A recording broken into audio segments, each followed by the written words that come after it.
دنیا کا سب سے بڑا بدنصیب انسان وہ ہے جو کسی مخلص انسان کے ساتھ رشتے کے اندر منافقت شروع کر دے اور اس کے مخلصی کا اندازہ نہ ہو، کیونکہ یہ جو مخلص ہونا ہوتا ہے نا، اگر آپ کی زندگی میں اللہ پاک نے آپ کو کوئی ایسا شخص دیا ہے جو مخلص ہے اپنی ذات کے علاوہ آپ کی ذات سے، اور آپ اس کے ساتھ منافقت پر اتر آئے ہیں، اس کی مخلص محبت کو آپ نہ سمجھ پائیں، اس سے بڑی بدنصیبی کوئی نہیں ہو سکتی۔ آپ نے خدا کا ایک ایسا تحفہ ٹھکرایا ہے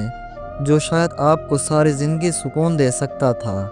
جو ساری زندگی آپ کو خوشی دے سکتا تھا، لیکن جب آپ کو کسی کی مخلصی کا اندازہ نہیں ہو سکتا نا، پھر آپ ساری زندگی بے سکون رہتے ہیں، آپ ادھر ادھر بھٹکتے رہیں گے، لیکن آپ کو چین نہیں ملے گا۔